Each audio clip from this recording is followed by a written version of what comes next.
Hello and welcome to another episode of Back Nine Report with our good friend Carlos Torres. Carlos, how you doing this evening? I'm doing great, Fred. Thank you for having me and happy to talk team sports. Hey, team sports international competition. We got no, this is not a Ryder Cup year. It is a Solheim Cup year, which is coming up in a couple of weeks for the LPGA and the women players. But we've got a President's Cup coming up here at the end of the year up at Royal Montreal, up in Canada. Teams were just picked today. Carlos, what do you think? What's your feelings about the upcoming President's Cup? Uh, do I really have to say my true feelings? I don't know if I'm going to watch it, but I will. I knew what you're going to say.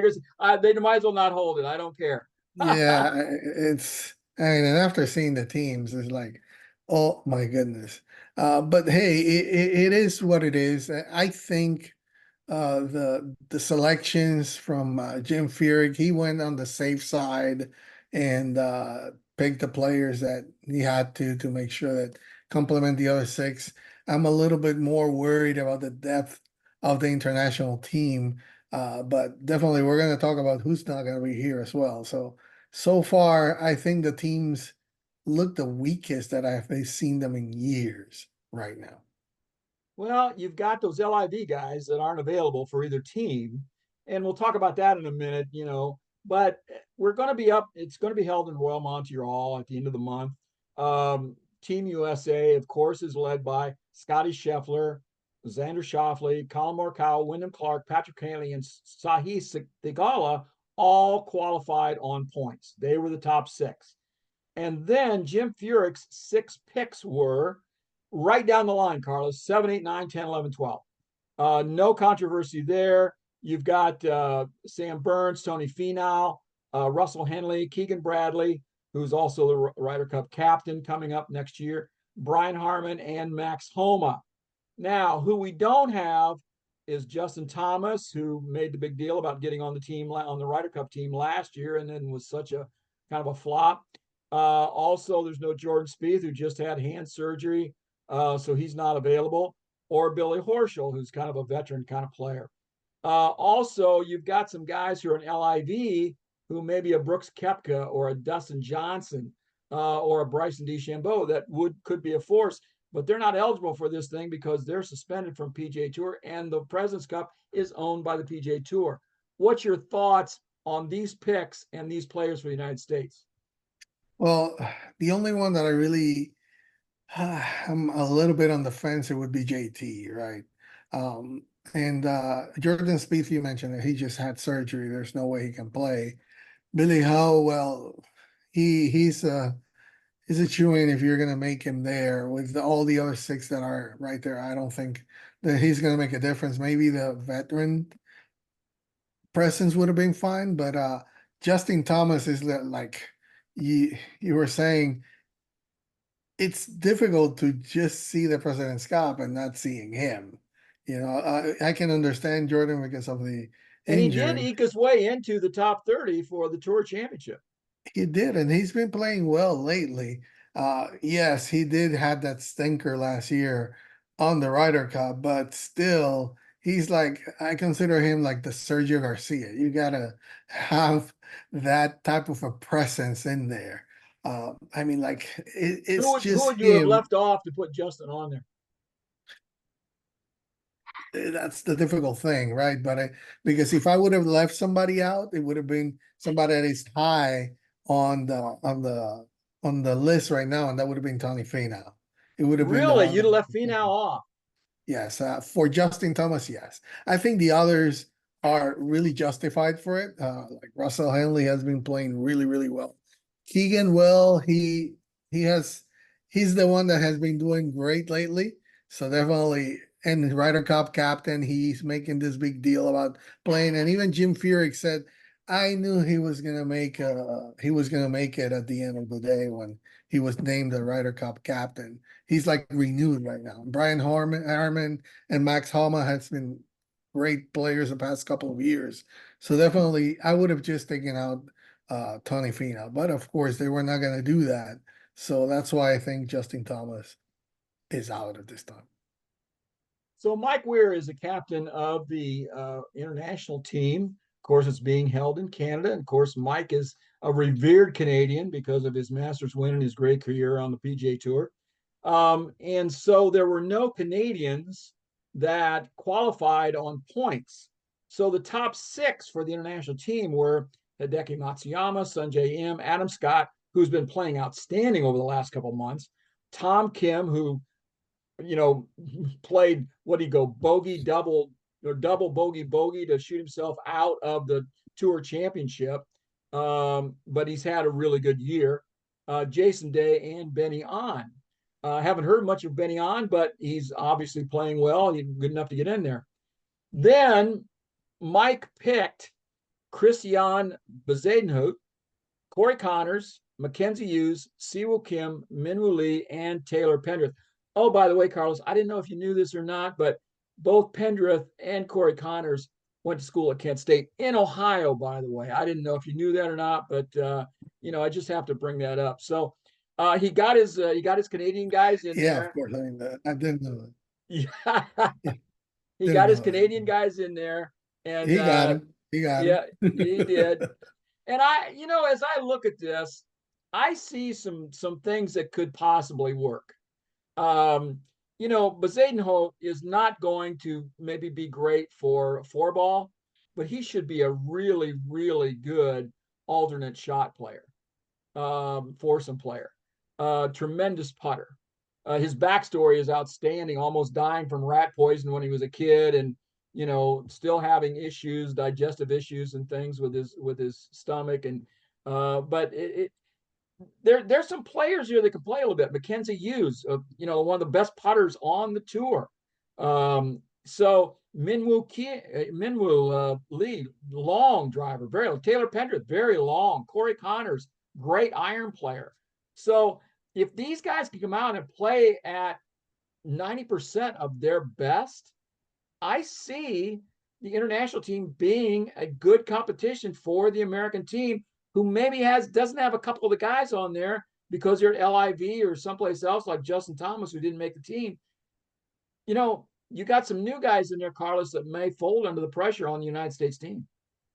I think so. And we go back to the last time when Ernie Els had that team that nobody expected to do anything, and they really came out live. And one of the things that we can expect here is the Canadian guys are going to play with the home crowd here. So he not only picked them up because they were Canadians, but definitely good Canadian players are going to be playing here at home.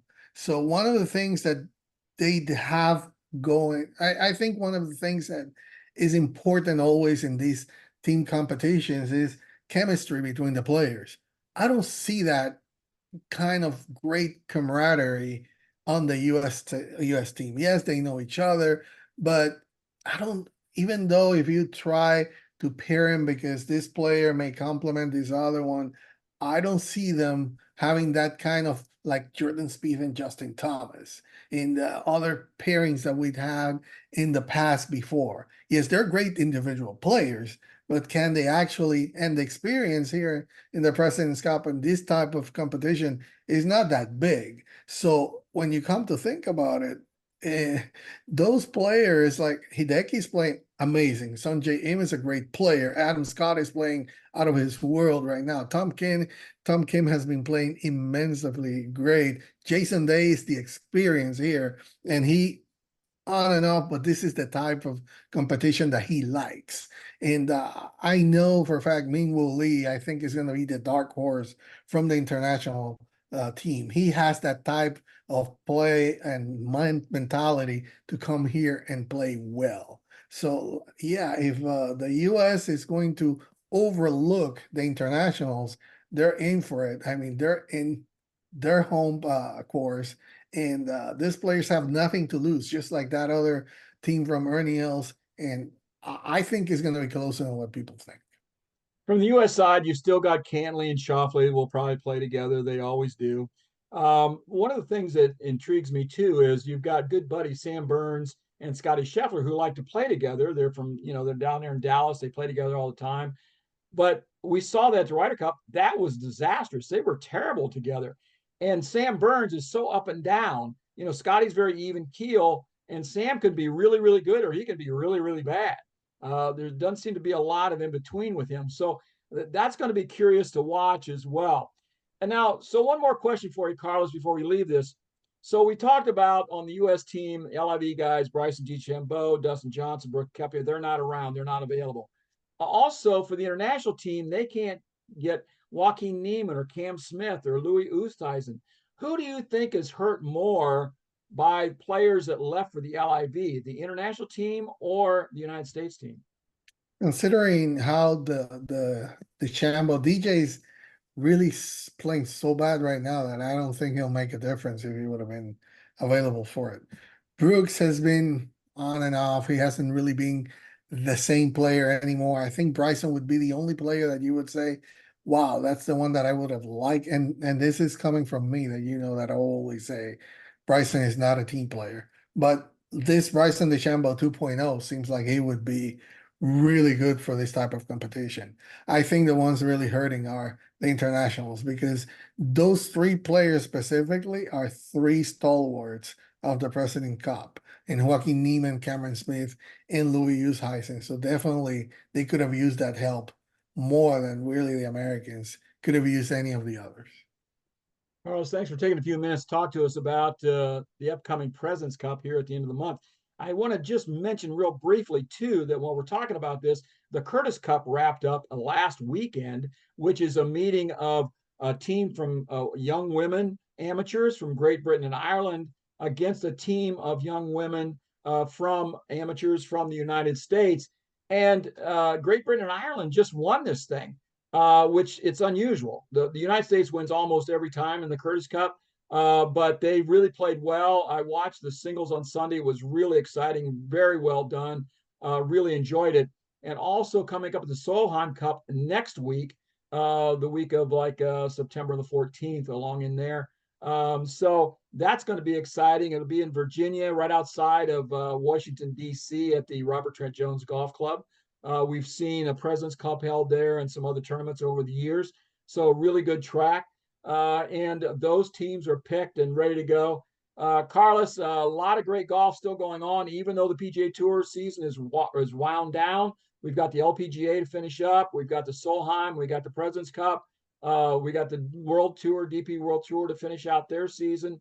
We got college golf starting up. I got two really good college golf tournaments here in Michigan this next week. So I'm going to go to one of them down at American Dunes and looking forward to that. So, Carlos, again, great having you on the show.